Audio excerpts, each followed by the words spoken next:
يجيب المضطر إذا دعاه ويكشف السوء أمن يجيب المضطر إذا دعاه ويكشف السوء أمن يجيب المضطر إذا دعاه ويكشف السوء أمن يجيب المضطر إذا دعاه ويكشف السوء أمن يجيب المضطر إذا دعاه ويكشف السوء اللهم صل على محمد وآل محمد اللهم صل على محمد وآل محمد اللهم صل على محمد وآل محمد وعجل فرجهم یا اللہ جو حضرات بیمار ہیں صدقے میں بیمار کربلا امام سید سجاد صدقے میں بیمار مدینہ فاطمہ صغریٰ صلوات اللہ وسلم علیہا کی ان سب کو صحت کاملہ اور شفاء عاجلہ جن کی امید صحت یابی لے کر ہم دست بدعا ہیں جن کے نام بتائے گئے ہیں ایک کم سن بچہ اذعان حسین شاعر اہل بیت کا بیٹا ہے بیمار ہے خدا وند عالم اسے شفاء کاملہ عطا فرمائے نصرت خاتون کارڈیو ویسکولر ہاسپٹل میں ایڈمٹ ہے خدا وند عالم انہیں صحت کاملہ شفاء عاجلہ اس کے علاوہ جو حضرات یہاں اپنی امید صحت یابی کے لیے دست بدعا ہے خدا وند عالم انہیں بھی صحت کاملہ عطا فرمائے جس کی امید صحت یابی لے کر ہم دست بدعا ہیں ان سب کو صحت کاملہ اور شفاء عاجلہ عطا فرما یا اللہ جو بے روزگار ہیں انہیں روزگار وافر مہیا فرما جو برسر روزگار ہیں ان کے روزگار کی حفاظت فرما جو صاحب عہدہ و منصب ہیں ان کے عہدہ و منصب میں عروج اور ترقی عطا فرما جو صاحب کاروبار و تجارت ہیں ان کے کاروبار و تجارت میں برکت و منفعت عطا فرما بالخصوص ایسے مومنین اور ایسے حضرات جن کے معاملات کاروبار و تجارت میں الجھ کر رہ گئے ہیں صدقے میں شہدائے کربلا کے صدقے میں باب الحوائے حضرت امام موسیٰ ابن جعفر علیہ السلام کے ائمہ 14 معصومین علیہ السلام کے صدقے میں ایسے تمام حضرات کے معاملات کو آسان کر دیں ان کی پریشانیوں کو دور کر دیں کچھ حضرات کی رکومات کہیں پھنسی ہوئی ہے چاہے وہ قرض داروں کے پاس ہو یا کاروبار میں کہیں اٹک گئی ہو خداوند عالم صدقے میں سخاوت امیر المؤمنین علی ابن ابی طالب علیہ السلام کے ایسے تمام مومنین کی رکومات ان کے ہاتھوں تک واپس پہنچا دے تاکہ وہ خدمت دین کا فریضہ انجام دینے میں کامیاب ہو جائے یا اللہ ایسے افراد جو اپنے لیے اولاد کے خواہاں ہیں انہیں اولاد نرینہ و صالح عطا فرما صاحبات اولاد جو اپنی اولاد کے لیے حاجتیں رکھتے ہیں خواہ کو بیٹوں کے لیے ہوں خواہ کو بیٹیوں کے لیے ہوں ان کی بھی حاجتیں پوری فرما جو وہ بیٹوں کے لیے مانگ رہے ہیں وہ بیٹوں کے لیے مل جائے جو بیٹیوں کے لیے مانگ رہے ہیں وہ بیٹیوں کے لیے مل جائے یا اللہ جو حضرات اپنے اپنے عہدے اور اپنے منصب کے لیے دوبارہ چاہتے ہیں کہ اس پر سرفراز اور قائم ہو جائے ان مومنین کو دوبارہ ان کے عہدوں پر متمکن فرما یا اس سے بہتر عہدوں پر متمکن فرما تاکہ ملت تشیع کی خدمت بہتر طریقے سے انجام دی جا سکے شیعان حیدر کرار محبان اہل بیت موالیان اہل بیت جہاں جہاں کہیں بھی ہیں ان کی جان و مال عزت و آبرو کی حفاظت فرما بالخصوص ہمارے شہر کراچی کو شہر امن بنا دے ہمارے ملک پاکستان کو ملک امن بنا دے یہاں رہنے بسنے والوں کے دلوں میں آپس میں ایک دوسرے کے لیے ان سے محبت و مربت پیدا فرما اس انتشار احترام کو دور کر دے ملت تشیع کو متحد کر دے ملت اسلامیہ کو متحد کر دے اسلام کو عروج غلبہ اور برتری عطا فرما تعجیل فرما ظہور حضرت حجت اجل اللہ فرجہ شریف میں ہم کو ان کے دیدار سے کامیاب و سرفراز فرما اور اپنے امام کے انصار و آباد میں شمار فرما بلند ترین صلوات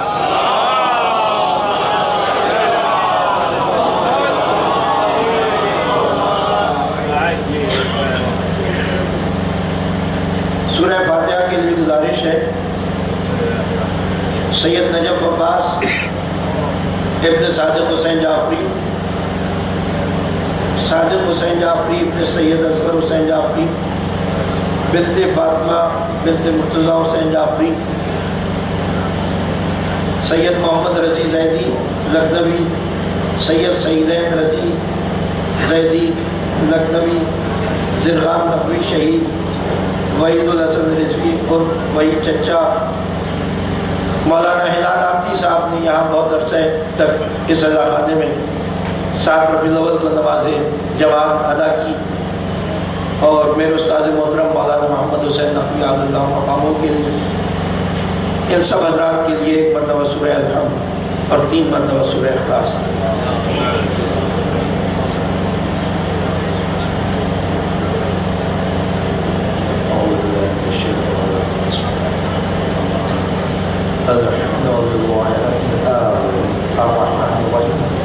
مالك يوم الدين إياك نعبد وإياك نستعين اهدنا الصراط المستقيم صراط الذين أنعمت عليهم غير المغضوب عليهم ولا الضالين بسم الله الرحمن الرحيم قل هو الله أحد الله الصمد لم يلد ولم يولد ولم يكن له كفوا أحد اللهم صل على محمد وعلى محمد وعلى آله أعوذ بالله من الشيطان الرجيم بسم الله الرحمن الرحيم الحمد لله رب العالمين الصلاة والسلام على سيد الأنبياء والمرسلين وخاتم النبيين سيدنا ومولانا أبي القاسم محمد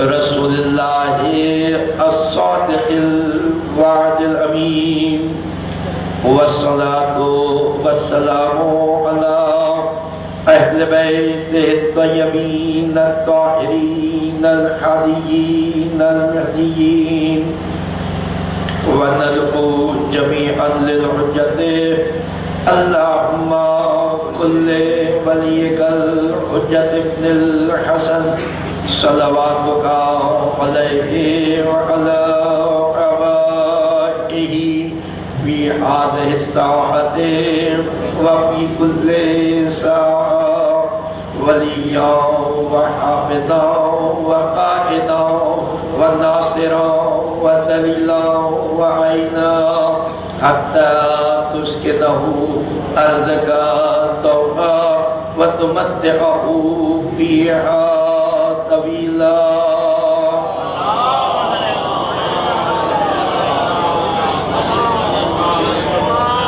اللهم صل على محمد وآل محمد وعجل فرجهم أما بعد فقد قال رسول الله صلى الله عليه وآله وسلم إن الشيطان إذا سمع منادي يناديا يا محمد أو يا علي ذاب يذوب كمن رصاص صلوات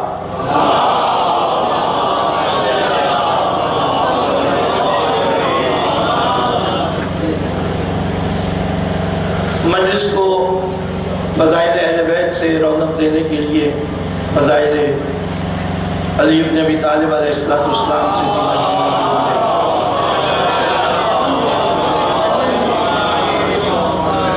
حدیث رسول مقبول سرنامہ بنانے کی عزت حاصل کی۔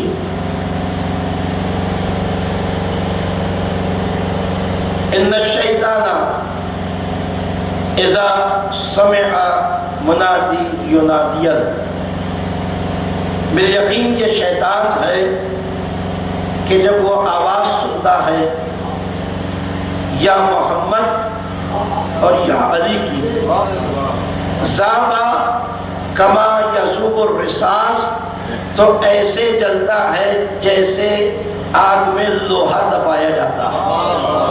سلامات بھیجیے گا بابا سے۔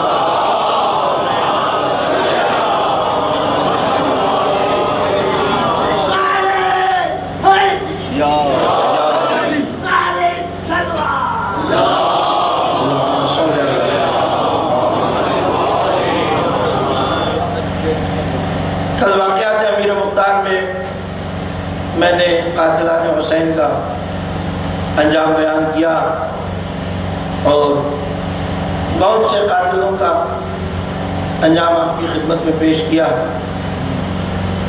در حقیقت یہ دنیاوی انجام ہے، ابھی اخروی انجام تو باقی ہے، حقیقی انجام تو ان کا باقی ہے۔ یہ دنیاوی معاملہ ہے۔ عمر سعد کے واقعے پر اس پر ڈبل ہونی چاہیے۔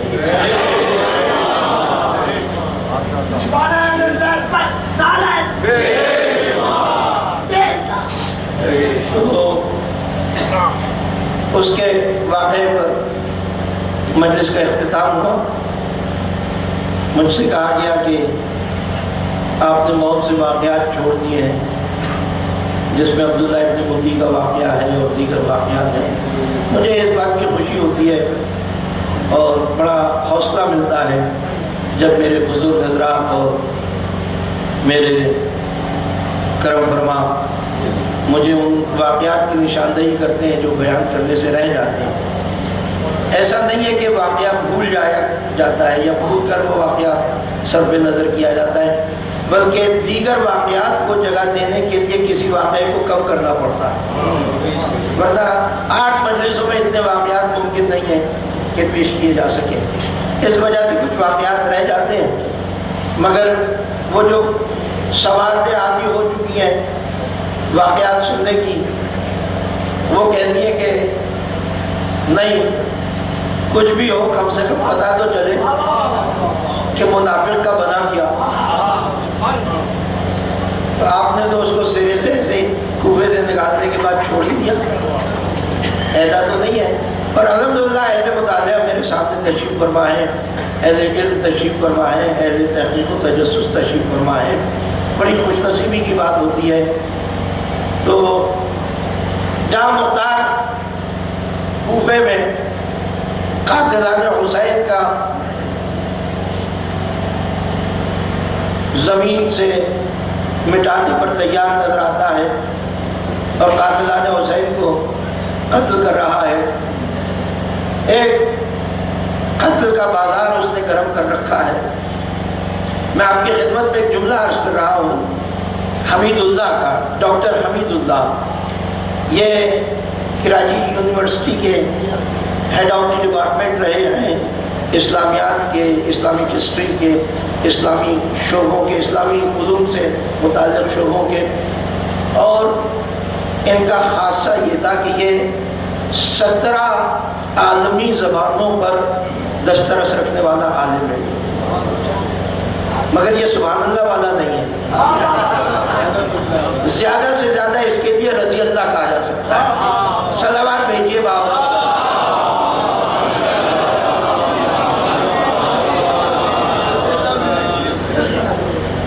تو اس نے اپنے ایک آرٹیکل میں، اور وہ سبق میں بھی شامل ہے شاید ایم اے اسلامیات کے سبق میں وہ شامل ہے، اس نے لکھا ہے کہ اگر وہ واقعات صحیح طریقے سے بیان کر دیے جائیں، وہ ظلم و ستم جو مختار نے بنی امیہ پر ڈھایا ہے، اس کا جملہ آپ دیکھیے گا، اسی لیے تاکہ اسے زیادہ سے زیادہ ایصال ثواب ہو سکے، اس غرض سے یہ جملہ آپ کی خدمت میں پیش کر رہا ہوں۔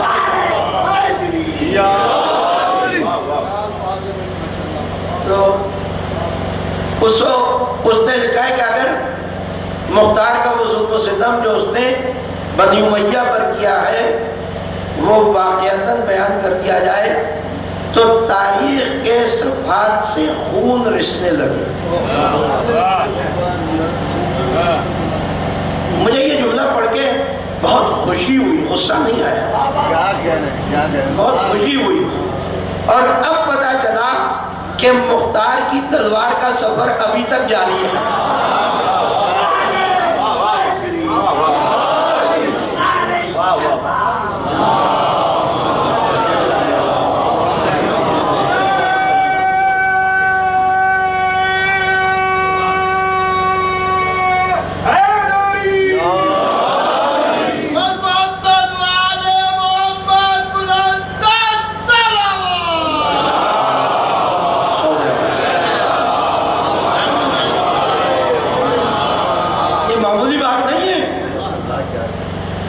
یہ عظیم بات ہے, یہ عظیم بات ہے کہ مختار کی تلوار نے صرف ان کو ہی نہیں مارا جو اس کے دور میں تھے, بلکہ وہ ان کو بھی مار رہی ہے جو آج تک پیدا ہوتے چلے جا رہے ہیں.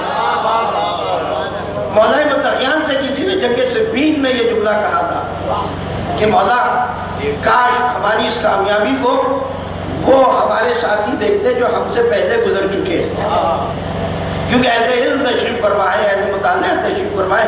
اس لیے ایک جملہ پیش کرنے میں مجھے خوشی محسوس ہو رہی ہے کہ کاش ہمارے وہ ساتھی موجود ہوتے جو ہم سے پہلے گزر چکے. مولا نے کہا کہ یہ نہیں کہو جو گزر چکے وہ موجود نہیں ہے, جو گزر چکے ہیں وہ بھی موجود ہیں.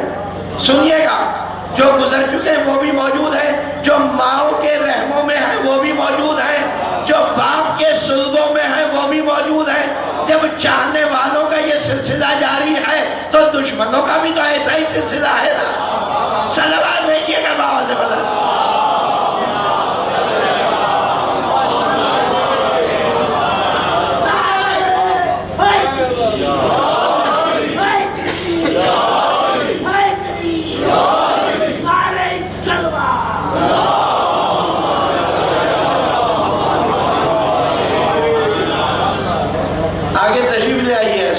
حسن افضل صاحب, عابد نقوی صاحب آگے تشریف لے آئے. یہ دو خانوادوں کے معزز و محترم حضرات تشریف لے آئے. میں اکثر جب بھی تاریخی واقعات پڑھتا ہوں اور اس کے علاوہ دیگر معاملات میں بھی, سب سے زیادہ جس عالم کی, جس مجتہد کی کتب سے میں نے استفادہ کیا ہے, اس کا نام, اس بزرگ عالم کا نام ہے حضرت مولانا سید آغا مہدی صاحب قبلہ اللہ و مقامہ. 156 کتابیں انہوں نے لکھی ہیں. 72 شہیدوں کی علیحدہ علیحدہ سوانح, 14 معصومین کی علیحدہ علیحدہ سوانح. اس کے علاوہ جیسے شہزادی ام رباب کی سوانح, حضرت ابوالفضل عباس علمدار علیہ السلام کی سوانح, شہزادے علی اکبر کی سوانح, شہزادے علی اصغر کی سوانح. کعبہ اور علی ایک ایسی کتاب لکھی ہے کہ جس پر جتنا جو کچھ کہا جائے کم, شاندار کتاب ہے. 156 کتابیں اس بزرگ مجتہد نے لکھی ہیں جن کے پوتے یہاں تشریف لائے. تو میں ان دونوں خاندانوں کا ایک عقیدت مند ہوں, اور جب یہ حضرات تشریف لاتے ہیں تو میں اس کا اظہار کیے بغیر نہیں رہتا. میرے لیے ایک اخلاقی فرض ہے کہ میں اس ستائش کو پیش کروں. بلندترین صلوات بھیجیے گا.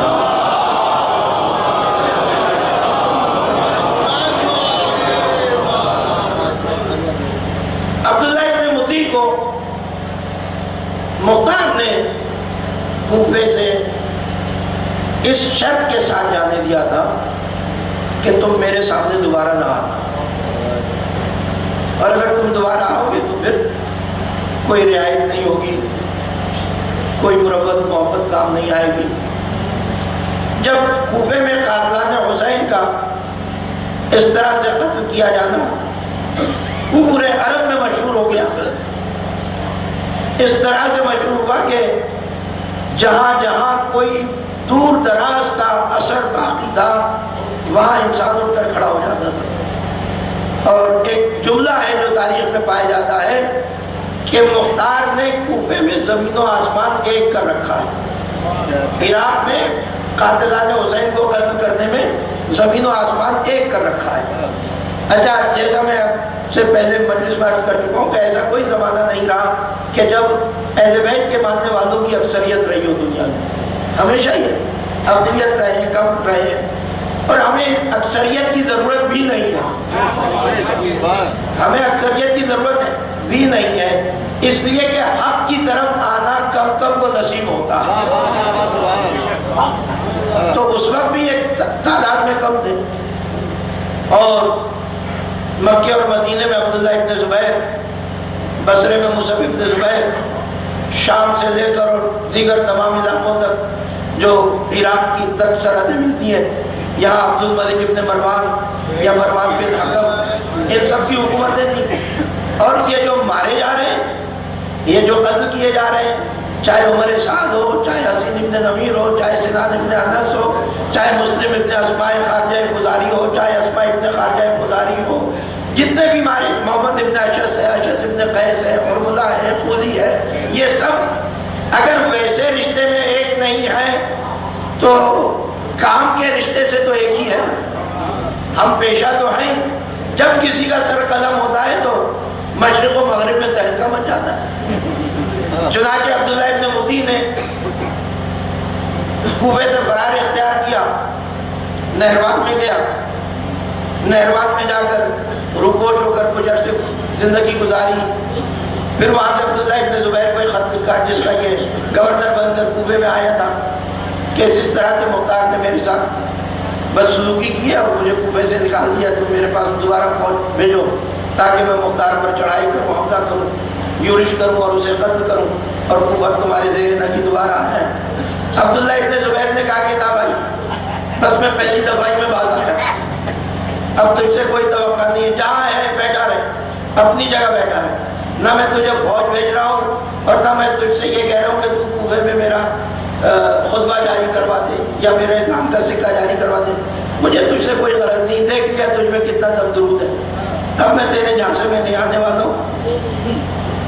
جب عبداللہ ابن زبیر کی طرف سے یہ مایوس ہو گیا تو اس نے مصعب ابن زبیر کو خط لکھا، اور مصعب ابن زبیر کو اسی طرح سے بڑا جوشیلے قسم کا خط لکھا کہ میں تمہارے نام کا خطبہ جاری کروا دوں گا، تمہارے نام کا سکہ جاری کروا دوں گا، اور کوفہ جو ہے عراق کی ناک ہے اور عراق جو ہے وہ عرب کی ناک ہے، تو تمہارے پاس کوفہ اور عراق سے متصل تمام علاقے تمہارے زیر نگی آ جائیں گے، اور میں تمہارا وفادار ہوں اور تمہارے خاندان کا وفادار ہوں۔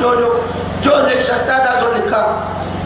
مصعب ابن زبیر نے اس کا خط پانے کے بعد اپنے بھائی سے مشورہ کیا خط کے ذریعے سے کہ اس طرح سے میرے پاس عبداللہ ابن مطیع کا خط آیا ہے، اور وہ کہتا ہے کہ اگر اسے فوج بھیج دی جائے تو وہ میرے کوفے اور عراق میں میرے نام کا خطبہ اور سکہ جاری کروا دے گا، تھوڑی سی مدد مجھے تم سے چاہیے۔ عبداللہ ابن زبیر نے مصعب ابن زبیر کو بھی صاف جواب دے دیا، حالانکہ سگے بھائی ہیں، ایک ہی باپ کی اولاد ہے، ایک ہی ماں کی اولاد ہے، نہ باپ علیحدہ ہے نہ ماں علیحدہ ہے، مگر صاف جواب دیا کہ جتنا علاقہ تمہارے پاس ہے اگر تم اس پر اکتفا کر سکتے ہو تو اکتفا کرو، ورنہ مجھ سے توقع نہ رکھو کہ میں تمہاری مدد کروں گا، اپنے طور پر کچھ مختار سے مقابلہ کر سکتے ہو تو کر لو۔ اصلاً عبداللہ ابن زبیر، کیونکہ مختار خود عبداللہ ابن زبیر کی بیعت میں رہ چکے ہیں، اور جس کروپر کے ساتھ مختار نے بیعت کی ہے وہ ایک عجیب بات ہے، سمجھ نہیں آتا کہ شرطوں کے ساتھ بیعت کی ہے یا بیعت لی ہے۔ عبداللہ ابن زبیر نے تو مختار سے جان چھڑائی ہے۔ جب حکومت ان کی قائم ہو گئی اور یہ کوفے آنے لگے مختار، تو عبداللہ ابن زبیر نے پوچھا بھی نہیں کہ چلو اچھا ہے جان چھوٹی، کوفے والے خود ہی مختار سے نمٹ لیں گے۔ عبداللہ ابن زبیر کے خواب و خیال میں بھی یہ بات نہیں تھی کہ کبھی کوفہ اور عراق جو ہے وہ مختار کے زیر نگی ہوگا اور مختار صاحب حکومت ہو جائے گا، مگر اب جو مختار کا عروج و احتشام دیکھا، جاؤ حشم دیکھا، سلطنت کا پھیلاؤ دیکھا، تو عبداللہ ابن زبیر کا تخت ڈگمگانے لگا۔ وہ خود اسی فکر میں ہے کہ کسی طرح سے مختار کے اوپر قابو پایا جائے، دیگر قسم کی سازشیں کر رہا ہے۔ اس نے مختار کو دبانے کے لیے خاندان بنی ہاشم کے مختلف افراد پر دیگر طریقوں سے ظلم ستم کرنا شروع کیا. مثلا جناب محمد حنفیہ کو ایک گھر میں قید کر دیا. اس گھر میں قید کرنے کے بعد اس کے چاروں طرف لکڑیاں لا کر رکھ دی تاکہ ان لکڑیوں کو جلایا جائے تو اس سے حبس دم کے سبب سے جناب محمد حنفیہ کی شہادت واقع ہو جائے. جناب محمد حنفیہ کی رہائی مکے میں بڑا مشکل کام ہے. مکے میں جدال و قتال نہیں ہو سکتا, ہتھیار لے کر انسان نہیں جا سکتا, وہاں جنگ نہیں کی جا سکتی. تو عبداللہ ابن زبیر نے جب محمد حنفیہ کو وہاں قید کیا ہے تو مختار نے ایسی تدبیر سے اپنی فوجیں بھیجنی شروع کی اور ان کو ایسی جرأت اور ہمت کے سبب پڑھائے کہ جب وہاں جا کر انہوں نے عبداللہ ابن زبیر سے صرف باتیں کرنا شروع کی ہیں تو عبداللہ ابن زبیر کے ہاتھ پاؤں پھول گئے کہ یہ ایسے پے بپے لشکر چلے آ رہے ہیں, ایسا لگتا ہے پورا مکہ جو ہے مختار کے لشکر سے بھر جائے گا. چنانچہ اس نے جناب محمد حنفیہ کو بغیر کسی جنگ کے آزاد کر دیا. صلوات بھیجیے گا بہت.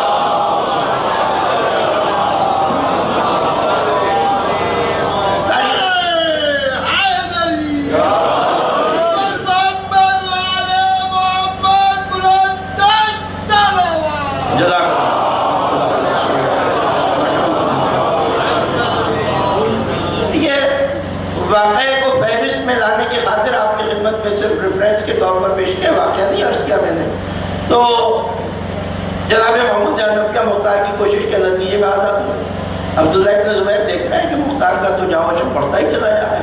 اسی طرح سے مصعب ابن زبیر عبداللہ ابن زبیر کا بھائی ہے, اسے ایک طرف تو اپنے بھائی کا عروج اور حکومت کا پھیلاؤ ستا رہا ہے, حسد کھائی جا رہی ہے کہ میں بھی اسی باپ کا بیٹا ہوں, یہ بھی اسی باپ کا بیٹا ہے, مگر مکہ مدینہ اور حجاز اس کے قبضے میں اور میں بصرے اور اس سے متصل 2-4 علاقے لیے بیٹھا ہوں, میرے پاس بھی زیادہ علاقے ہونے چاہیے.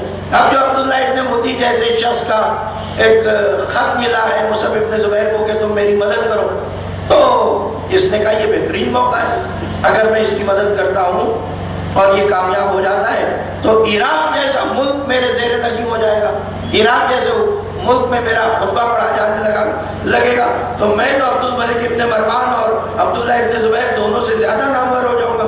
اس نے رات میں یہ خواب دیکھنا شروع کر دیے. اگرچہ کہ عبداللہ ابن زبیر نے اس کو دیکھا کہ میں تمہاری مدد نہیں کر سکتا, مگر اس کے باوجود اس نے کہا کہ ٹھیک ہے میں تنہائی تنہائی کافی ہوں. مختار ایسا کون سا ہمیشہ کا برسر اقتدار شخص ہے یا اس کے پاس لاکھوں کی فوج ہے, چند سپاہی ہیں, 2-4 نامور جری بہادر افراد ہیں, ان کو کسی نہ کسی طرح سے مقابلے میں قتل کر کے اور مختار پر قابو پا لیا جائے گا. عبداللہ ابن مطیع خود ایک تاریخی کیریکٹر ہے, اہم انسان ہے. اس کا ایک معاملہ خاص بات یہ ہے کہ یہ اگر محبان اہل بیت میں نہیں ہے تو دشمنان اہل بیت میں بھی نہیں ہے. اچھا ہم بھی کبھی کبھی کچھ لوگوں سے خوش ہو کر کہتے ہیں کہ یہ تو بہت ہی اچھے آدمی ہیں, یہ بہت اچھے آدمی ہیں, نہ کسی کے نفع میں شریک ہے نہ کسی کے نقصان میں شریک ہے. ایسا آدمی اچھا نہیں ہوتا, نیوٹرل ہے. میں جو لوگ نہیں کہنا چاہ رہا تھا وہ انہوں نے کہہ دیا کہ یہ تو بہت اچھا آدمی ہے, نیوٹرل ہے. مرد کبھی نیوٹرل ہوتا ہی نہیں. صلوات بھیجیے گا بہت.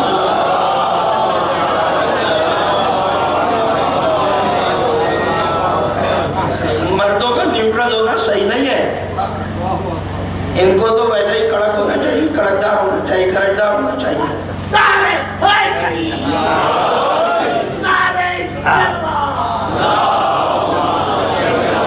اچھا پھر یہ جو ہم کہتے ہیں یہ بین ہمارے مولا نے ہر معاملے میں بڑی اچھی رہنمائی کی ہے. مولا متقیان کا ایک جملہ ہے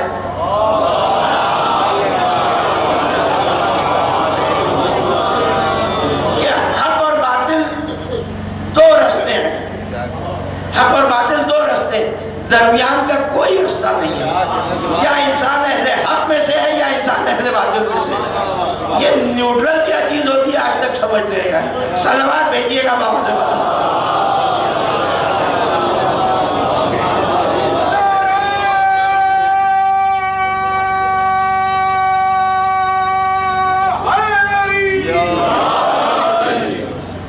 محمد وعلى محمد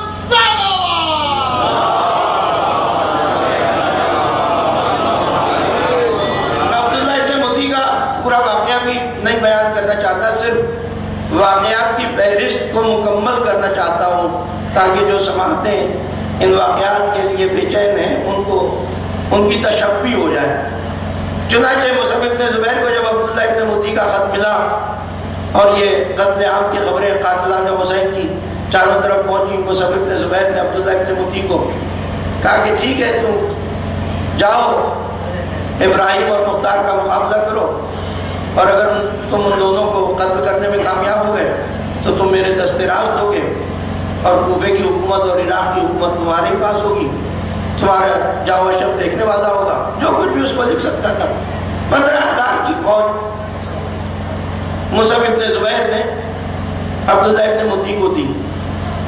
ادھر مختار کا روز کا طریقہ یہی تھا کہ روز نماز عشاء پڑھنے کے بعد وہ جناب مسلم ابن عقیل کی قبر کی زیارت کے لیے جایا کرتے تھے۔ ایک دن جب قبر کی زیارت کے لیے جا رہے ہیں یا واپس آ رہے ہیں تو کوفے کے بازار میں کچھ عالم شاہ جی صاحب آپ جہاں کہیں بھی ہیں آگے تشریف لے آئیے، میں بڑا ممنون ہوں گا، بلند ترین صلوات بھیجیے گا۔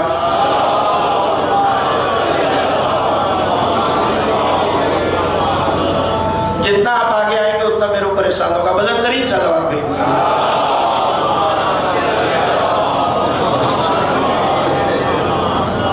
میں تو 2 دن سے آپ کو یاد کر رہا تھا بیٹھا ہوا۔ برائے خوشنود ہوئے امام زمانہ بلند تر صلوات۔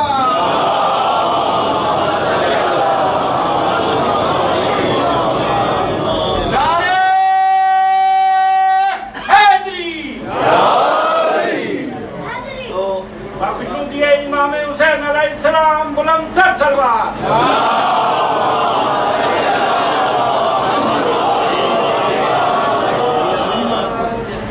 مصعب ابن زبیر نے عبداللہ ابن مطیع کو خط لکھا۔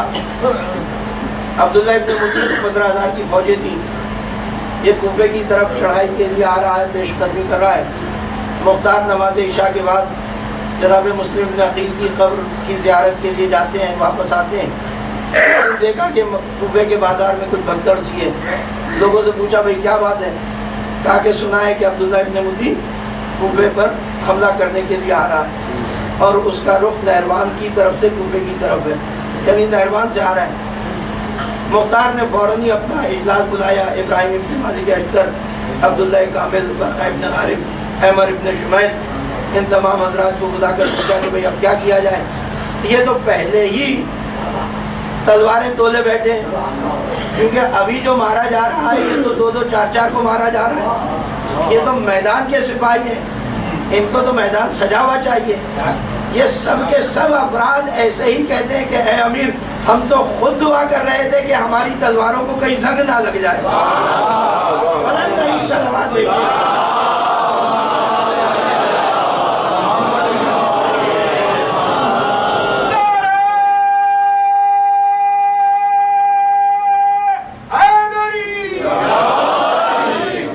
تو کہا کہ کوئی فکر کی بات نہیں ہے، عبداللہ ابن مطیع 15,000 کا لشکر لے کر آ رہا ہے، آنے دیجئے، ہمیں ایک ایک جو ہے ہزاروں کے برابر ہے، اور آپ کے پاس ہم جیسے ایک نہیں کئی ہزار ہیں، تو ہم سب مل کر مقابلہ کریں گے، امیر کوئی فکر کرنے کی بات ہی نہیں ہے۔ دیکھیے اس کو کہتے ہیں شجاعت، کہ اپنے وجود میں انسان اپنے آپ کو ایک شمار نہیں کر رہا ہے، لشکر شمار کر رہا ہے۔ کہا ہے امیر گھبرانے کی بات نہیں ہے، آپ بس حکم دیجئے۔ کہا ٹھیک ہے، پھر 4,500 کا لشکر تیار کر دوں اور عبداللہ ابن مطیع سے مقابلے کے لیے قبل اس کے کہ وہ کوفے پر آ کر پڑے تم اسے راہ میں جا کر گھیر لو۔ چنانچہ ابراہیم ابن مالک اشتر، برقہ ابن غارب، عبداللہ کامل، عمر ابن شمیل اور مسیب ابن قعقاع خزائی، یہ افراد جو ہے مختار کا لشکر لے کر چلے نہروان کے قریب۔ عبداللہ ابن مطیع سے ایک مختصر سی جنگ ہوئی، اس مختصر سی جنگ میں عبداللہ ابن مطیع فرار اختیار کرتا ہے، اور اب یہ نہروان کے قریب ایک دیہات میں جا کر قیام کرتا ہے، اور اس کے جتنے بھی ساتھی ہیں 15,000 کا لشکر لے کر چلا تھا، اس میں سے اس کے پاس 7,500 وہاں موجود ہے۔ واپس مصعب ابن زبیر کو لکھتا ہے کہ اس طرح سے میرا مقابلہ ہوا اور کسی وجہ سے ہم غلبہ نہ پا سکے، اس وقت میں نہروان کے گاؤں میں قیام پذیر ہوں، تم اگر آنا چاہو تو تم میری مدد کے لیے آ جاؤ اور کچھ تھوڑا سا لشکر اور بھیج دو۔ مصعب ابن زبیر نے کہا فکر نہ کر، میں خود لشکر لے کر آ رہا ہوں اور اس وقت تک انتظار کر جب تک کہ میں تجھ سے ملاقات نہ کر لوں۔ چنانچہ عبداللہ ابن مطی مصعب ابن زبیر کا انتظار کر رہا ہے اور ابراہیم ابن مالک اشتر اس لشکر کے ساتھ عبداللہ ابن مطی کی تلاش میں جا رہے ہیں۔ نہروان کے قریب ایک مقام پر ان دونوں لشکروں کا آمنا سامنا ہوتا ہے اور اس طرح سے آمنا سامنا ہوتا ہے کہ مصعب ابن زبیر اور عبداللہ ابن مطی یکجا ہو جاتے ہیں، دونوں طرف لشکر سجے ہوئے ہیں اور ابراہیم اور عبداللہ ابن مطی کے لشکر کا مقابلہ جاری و ساری ہے۔ ایک سپاہی کے بعد دوسرا سپاہی آتا ہے۔ ایک دن ابراہیم کہتے ہیں کہ بہت دن ہو گئے، جب تک عبداللہ ابن مطی باقی ہے یہ فتنہ اسی طرح چلتا رہے گا، چنانچہ سانپ کے سر کو کچل دیا جائے تاکہ پورا قصہ تمام ہو جائے۔ ساتھیوں نے کہا کہ آپ ہمارے ہوتے ہوئے آپ کیوں فکر کرتے ہیں عبداللہ ابن مطی کے لیے ہم کافی ہے؟ کہا کہ نہیں، عبداللہ ابن مطی کا مقابلہ میں کروں گا، اس کی کوئی وجہ ہے۔ اب وجہ بتانے میں وقت زیادہ ہو جائے گا، پورا ایک واقعہ ہے اس کے پیچھے تاریخی۔ تو عبداللہ ابن مطی کے مقابلے کے لیے ابراہیم ابن مالک اشتر نے اپنے پورے لشکر کو مطمئن کر دیا کہ میں تنہا عبداللہ ابن مطی کے لیے کافی، تمہیں کوئی فکر کرنے کی ضرورت نہیں ہے۔ چنانچہ وہ دن، آخری دن کے چند لمحات آپ کی خدمت میں پیش کر رہا ہوں، وہ دن کہ جس دن عبداللہ ابن مطی ابراہیم ابن مالک اشتر عبداللہ ابن مطی سے مبارز طلب ہونے کے لیے میدان جنگ میں بلانے کے لیے نکلتے ہیں ابراہیم، تو عبداللہ ابن مطی کیونکہ سپہ سالار لشکر ہے، اس کو اختیار حاصل ہے کہ اس کو بھیج دے، اس کو بھیج دے، جس کو چاہے بھیج دے، بھیج رہا ہے۔ مد مقابل آ رہے ہیں، ادھر سے آتے ہیں ادھر چلے جاتے ہیں، ایک آؤ جاؤ لگا ہوا ہے، آ رہے ہیں اور جا رہے ہیں۔ ایک وقت وہ آیا کہ عبداللہ ابن مطی، دیکھیے آج بھی پرویز نقوی صاحب نے کہا کہ بھئی آپ کتاب نہ کہا کریں، آپ تاریخی کہا کریں، کیونکہ واقعہ تو تاریخ میں ہی ہے۔ تو میں کتاب کا جملہ آپ کی خدمت میں عرض کر رہا ہوں، تاریخ کا جملہ سمجھ لیجئے کہ جب عبداللہ ابن مطی نے کئیوں کو بھیجا اور کوئی ابراہیم ابن مالک اشتر کے سامنے قدم جمانے میں کامیاب نہ ہو سکا، تو اب عبداللہ ابن مطی نے کسی اور کو بھیجا کہ بھئی دیکھا تنو دوش میں اچھا ہے، بڑا سا سر ہے، بازو مضبوط ہے، اونچا سا گھوڑا ہے، ہاں لہیم شہی میں، کبھی تم چلے جاؤ ابراہیم کے مقابلے کے لیے۔ اس نے کہا میں تو نہیں جا رہا، صاف منع کر دیا، میں تو نہیں جا رہا۔ کہا کیوں نہیں جا رہے؟ کہا میں جا کے کیا کروں گا؟ وہ بھی سپہ سالار لشکر ہے، تو بھی سپہ سالار لشکر ہے، تو چلا جا مقابلے کے لیے۔ اب تو عبداللہ ابن مطی پر ایسی بنائی کہ کوئی اس کی مدد کرنے والا ہی نہیں، کہاں جائے وہ؟ اس نے جو ادھر ادھر دیکھا تو پیچھے سے مصعب ابن زبیر نے پکارا، کہا وہ صحیح تو کہتا ہے، وہ بھی سپہ سالار لشکر ہے، تو بھی سپہ سالار لشکر ہے، تو خود کیوں نہیں جاتا؟ اتنی دیر سے اس کو بھیج رہا ہے، اس کو بھیج رہا ہے، ایک دفعہ پہلے چکر چلا چکا، اب دوبارہ چکر میں۔ اب تو عبداللہ ابن مطی کو آنا ہی آنا تھا۔ تاریخ کے جملہ آپ کی خدمت میں عرض کر رہا ہوں کہ عبداللہ ابن مطی ابراہیم ابن مالک اشتر سے مقابلے کے لیے ایسے آیا کہ یہ سمجھ لیں کہ پورا اسلحہ خانہ اس نے اپنی قبر پر لاد لیا، دوہری زرہ، دوہرا خور اور کیا کیا پتہ نہیں کیا کیا پہنے ہوئے تھا۔ مجھے جنگ خیبر میں مرحب کا واقعہ یاد آ گیا۔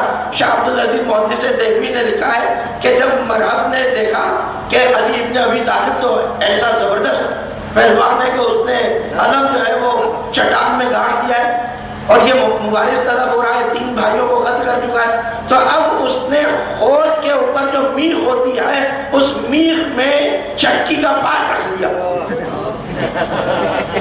کیونکہ علی کے مقابلے پہ آ رہا ہے۔ میں نے پورا نام لیا ہے اور کوئی یہ عالم متبحر ہے، کوئی ایسا معمولی انسان نہیں ہے۔ حضرت شاہ عبدالعزیز محدث دہلوی انہوں نے دیکھا اس نے پورا چکی کا پاٹ اپنے خود کی میخ میں پھنسا دیا، اور مگر کمال کی بات ہے اتنے انتظام کے بعد آیا اور بچ نہ سکا۔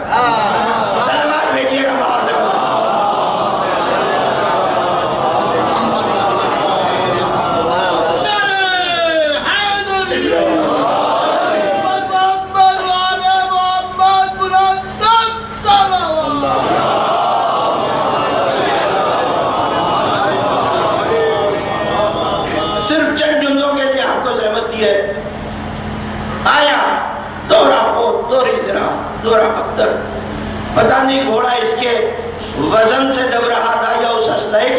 دب رہا تھا جو اس کے جسم پر پڑا ہوا تھا. بہرحال مبارز طلب ہوا. ابراہیم نے اس کو دیکھتے ہی جملہ کہا کہ احسان فراموش، تجھے شرم نہیں آئی؟ اپنے وعدے کا بھی لحاظ نہیں کیا. اور سچ بات یہ ہے کہ وعدے کا لحاظ وہ کرتا ہے جو نسلاً اصیل ہو.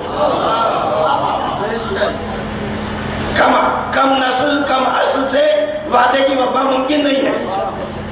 جملہ ہی ایسا تھا، اس کے بعد جواب نہیں تھا. اس نے کہا میرے نزدیک مختار کا قتل کرنا واجب ہے، اس وجہ سے میں آیا. جملہ سنیے گا. کہا کیوں واجب ہے؟ ایسا مختار نے کیا گناہ کیا ہے کہ جس کے سبب سے تجھے واجب القتل کرنا ہوتا ہے؟ کہا اس نے عبداللہ ابن زبیر کی بیعت کر کے توڑ دی، اس وجہ سے وہ واجب القتل ہے. کہا اچھا مختار اس وجہ سے واجب القتل ہے کہ اس نے عبداللہ ابن زبیر کی بیعت کر کے توڑ دی، تو تیرا ان کے لیے کیا خیال ہے جنہوں نے علی کی بیعت کر کے توڑ دی؟ صلوات بھیجیے گا بابا جبا.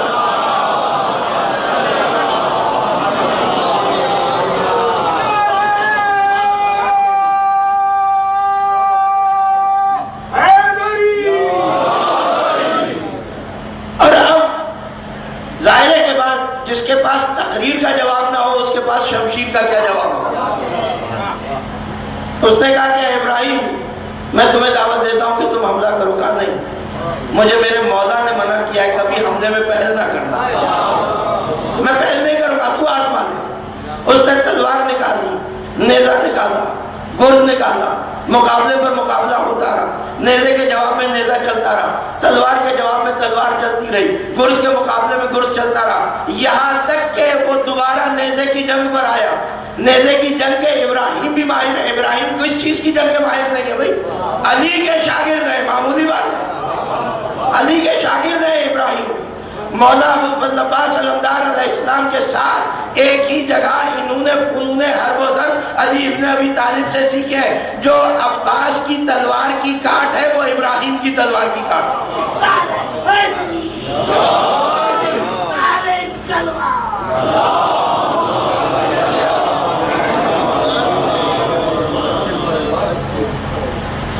بار پر بار ہوتے رہے، اوزار پر اوزار بدلے جاتے رہے، یہاں تک کہ بات دوبارہ نیزے پر آ گئی.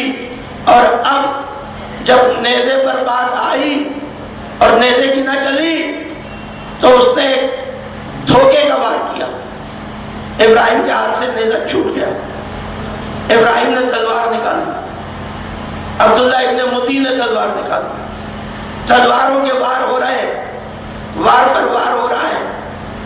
ایک عظیم بات یہ ہے کہ علی نے اپنے شاگردوں کو کبھی زرا استعمال کرنا نہیں سکھایا.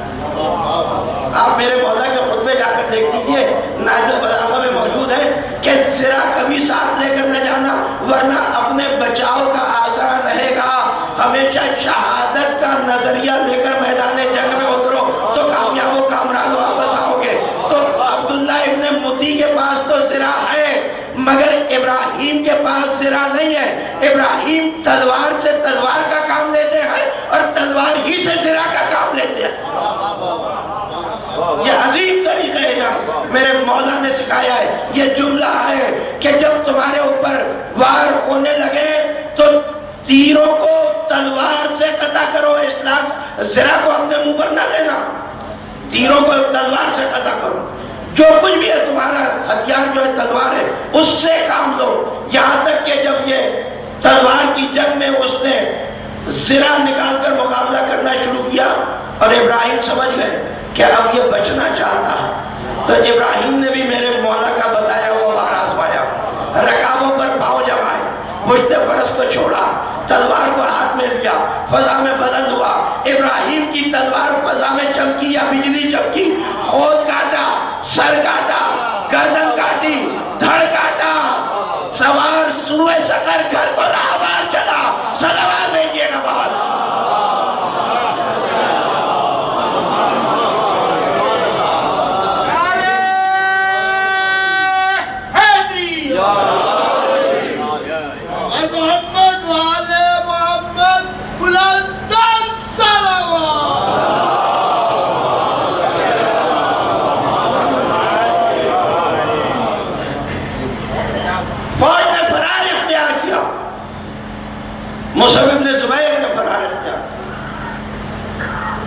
ایک کثیر فوج ابراہیم کے ادنا سے شجاعت کے مظاہروں کو سہ نہ سکی. واپس مصعب ابن زبیر بصرے پہنچا. بصرے میں جا کر اس نے پھر اسی طرح سے مشاورت کی عبداللہ ابن زبیر سے, عبد الملک ابن مروان سے, اس سے. جب عبد الملک ابن مروان کو پتہ چلا کہ عبداللہ ابن مطیع جیسے شخص کو ابراہیم نے سرمے کی طرح سے پیس کے رکھ دیا, تو اس نے جمعے کی نماز کے خصوصی خطبے کا اعلان کیا دمشق میں کہ ایک خصوصی خطبہ دوں گا اور اہل دمشق جمع. جب اہل دمشق جمع ہو گئے تو عبد الملک ابن مروان نے مختار کا پورا واقعہ بیان کیا. گویا دمشق میں مختار نامہ سنایا جا رہا ہے کہ کس کس کو قتل کیا جا چکا اور کس کس کو قتل ہونا باقی ہے. صلوات بھیجیے گا.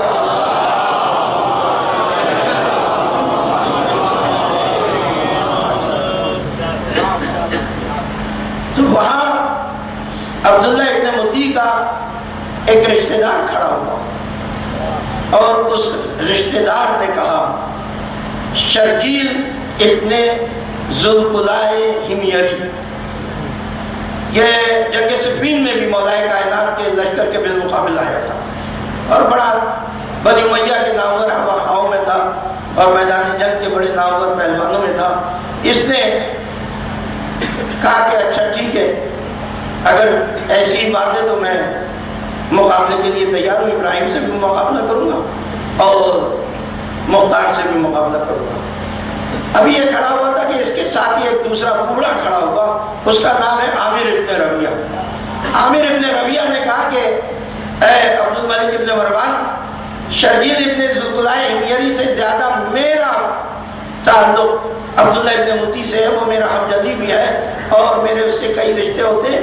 چنانچہ عبداللہ ابن مطیع کے خون کا قصاص یا بدلہ میں لوں گا اور ابراہیم اور مختار کا سر تیرے پاس ایسے ہی بھیج دوں گا جیسے عبید اللہ ابن زیاد نے حسین ابن علی کا سر یزید کے پاس بھیجا. یہ بوڑھا بھی ہے, طریقہ یہی ہے کہ جو سب سے زیادہ بوڑھا ہوتا ہے اسی کو سردار بنایا جاتا ہے. چنانچہ اس کو عامر ابن ربیعہ کو 40,000 کا لشکر دیا گیا. دیکھیے یہ ایک عجیب جنگ ہے, یہ ایک ایسی جنگ ہے جو لڑی ہی نہیں گئی. یہ ایک ایسی جنگ ہے جو لڑی نہیں گئی, بغیر لڑے ہی مولا نے مدد کر دی ہے. جب یہ شام سے لشکر چلا کوفے کی طرف آ رہا ہے اور مقام عین الورد پر اس نے قیام کیا, اس کو ابراہیم کا پتہ چلا. ابراہیم کسی طرح سے عامر ابن ربیعہ کے خیمے تک پہنچ گئے. جنہوں نے واقعہ سنا ہوا ہے اور پڑھا ہوا ہے ان کے ذہن میں یہ بات تازہ ہو جائے گی کہ کیسے پہنچے. ایک جاسوس, ایک ابراہیم اور ایک ابراہیم کا پہرے دار, ابراہیم اور جاسوس کا پہرے دار, یہ 3 افراد رات کو عامر ابن ربیعہ نے ابراہیم کو پہچان لیا اور قتل کرنے کا اعلان کیا. تو ایک حمایتی نے کہا عامر ابن ربیعہ کے کہ تم اس طرح سے رات کی تاریکی میں مالک اشتر کے بیٹے کو قتل کر دو گے تو تمہاری پوری فوج میں سے کسی کو یقین بھی نہیں آئے گا, سب یہی کہیں گے کہ تم مذاق کر رہے ہو. چنانچہ ایسا کرنا کہ صبح ہو تو اس کو عدد اعلان پورے لشکر کو جمع کرنا اور جمع کرنے کے بعد ایک بڑے سے مقام پر, اونچے سے مقام پر ابراہیم کی رونمائی کروانا اور کہنا کہ دیکھو ہم نے ابراہیم کو اور اس کو جس نے ہم سے دغا کی ہے, ہم سے منافقت کی ہے, ہماری جاسوسی میں خلل ڈالا ہے, اس کو بھی قتل کر رہے ہیں, ابراہیم کو بھی قتل کر رہے ہیں. عامر ابن ربیعہ کی بات سمجھ آ گئی. اس نے کہا ان دونوں کو خیمے میں قید کر دو. دونوں خیمے میں قید ہو گئے. وہ جاسوس زیادہ پریشان ہو رہا ہے جو ابراہیم کو لے کر آیا ہے, رو رہا ہے, خیمے میں رو.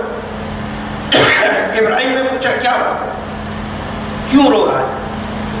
کہا کہ اس وجہ سے کہ میری تو خیر ہے, میں تو ایسا کوئی قیمتی آدمی نہیں ہوں, ایک عام آدمی ہوں, قتل کر دیا جاؤں گا کوئی فرق نہیں پڑے گا, مگر آپ ایک جلیل القدر انسان ہیں, آپ کے ذمہ پورا ایک لشکر ہے. مختار کے قتل کی, قاتلان حسین کے قتل کی تحریک جو مختار نے چلائی ہوئی ہے اس کا ایک آپ روح رواں ہیں, اگر آپ کو کوئی نقصان پہنچا تو پھر اس تحریک کا کیا ہوگا؟ ابراہیم نے مسکرا کر جواب دیا. مرد وہی ہوتا ہے جو مشکلوں میں مسکراتا نظر آتا ہے.